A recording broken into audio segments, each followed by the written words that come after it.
संपूर्ण जगात कृत्रिम बुद्धिमत्ता म्हणजेच आर्टिफिशियल इंटेलिजन्सचं तंत्रज्ञानाचं कौतुक होत असतानाच एआयमुळे फसवणुकीच्या अनेक घटनाही घडताना दिसत आहेत। व्हॉइस क्लोनिंग हे सायबर घोटाळेबाजांसाठी नवीनतम साधन म्हणून उदयास आलं आहे। एआयच्या मदतीने ओळखीच्या लोकांच्या आवाजाची नक्कल करून दिशाभूल केली जात असल्याचं हल्लीच निदर्शनास यायला लागलं आहे। त्याला एआय व्हॉइस क्लोनिंग असं म्हटलं जातं। या सायबर स्कॅमचं जाळं मोठ्या प्रमाणात वाढलं आहे। सध्या भारतात व्हॉइस क्लोनिंग संबंधित अनेक गुन्हे दाखल होत आहेत। जवळच्या नातलगांच्या मुलांचा आवाजाचं क्लोन करून सायबर घोटाळेबाजांकडून मोठ्या प्रमाणात आर्थिक लूट सुरू आहे। ऑनलाईन सिक्युरिटी फर्म मॅकफिने या संदर्भात एका सर्वेक्षण केलं आहे, ज्यात 7 देशातील 7054 सहभागींपैकी 1054 भारतीय होते। त्यापैकी निम्म्या लोकांनी हे मान्य केलं की ते स्वतः किंवा त्यांच्या जवळचे या फसवणुकीचे बळी ठरले आहेत। जागतिक पातळीवर अशा रीतीने फसलेल्या लोकांची संख्या 25% इतकी आहे। तज्ञांच्या म्हणण्यानुसार व्हॉइस क्लोनिंगसाठी केवळ 3 सेकंदाचा ऑडिओ लागतो। ही तांत्रिक प्रगती जितकी चिंताजनक आहे तितकीच आश्चर्यजनक आहे। लोकांची फसवणूक करण्यासाठी त्याचा दुरुपयोग केला जात आहे। सध्या व्हॉइस क्लोनिंगसाठी असंख्य पेड आणि मोफत टूल्स किंवा सॉफ्टवेअर उपलब्ध आहेत। त्याचा सहजपणे वापर करून व्हॉइस क्लोनिंग करता येतं। एकदा आपण व्हॉइस रेकॉर्डिंगचा पुरेसा डाटा एकत्र गोळा करतो त्यावेळेस व्हॉइस क्लोनिंग ॲप या डेटाचे संपादन करण्यास सुरुवात करते। एआय व्हॉइस क्लोन कसा ओळखायचा?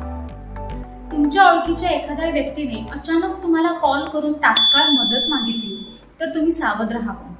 अशा परिस्थितीत तुम्ही त्याला ताबडतोब मदत करणं टाळलं पाहिजे आणि काही वेळानं त्याला त्याच्या वैयक्तिक नंबरवर कॉल करून आणि तुम्ही त्याला त्याबद्दल सांगा। जर तुम्हाला अचानक तुमच्या ओळखीच्या एखाद्या व्यक्तीचा फोन आला तर जो तुमच्याशी बऱ्याच काळापासून संपर्कात नाही, तसेच जर त्याच्या आवाजात रोबोटिक आवाज किंवा कोणताही कृत्रिम भावना असेल तर आपण त्याला उत्तर देऊ नये। जर तुम्हाला एखाद्या ओळखीच्या व्यक्तीचा कॉल आला आणि तुम्हाला त्याच्या संभाषणाच्या टोनमध्ये बदल जाणवला तर तुम्ही सावध व्हावे की हा आर्टिफिशियल इंटेलिजन्स व्हॉइस कॉल असू शकतो, जो तुमची फसवणूक करण्यासाठी केला गेला आहे। कोणत्याही अनोळखी व्यक्तीचा कॉल आल्यास पहिल्यांदा आवाज काळजीपूर्वक ऐका। ज्याने कॉल केला आहे त्या व्यक्तीच्या अगदी बारीक सारीक गोष्टींकडे नीट लक्ष द्या। कॉलर कसा पॉज घेतो आहे, आवाज कसा येत आहे, शब्द कसे उच्चारले जात आहेत याबाबत जाणून घ्या। एआय व्हॉइस क्लोन स्कॅम पासून कसे करा तुम्ही स्वतःचे संरक्षण? जर तुम्हाला एखाद्या ओळखीच्या व्यक्तीकडून किंवा अनोळखी नंबरवरून कॉल आला किंवा व्हॉइस मेल आला किंवा व्हॉइस चॅट आला तर तुम्ही त्याला उत्तर देऊ नका। हा एआय व्हॉइस क्लोन स्कॅम असण्याची शक्यता आहे। जेव्हा जेव्हा तुमच्या ओळखीची कोणतरी तुम्हाला कॉल करतायत आणि फोनवर मदत मागतायत आणि तुम्हाला अनोळखी खात्यात पैसे ट्रान्सफर करण्यास सांगते तेव्हा तुम्ही सावध राहिलं पाहिजे। अशा परिस्थितीत तुम्ही पैसे ट्रान्सफर करू नका।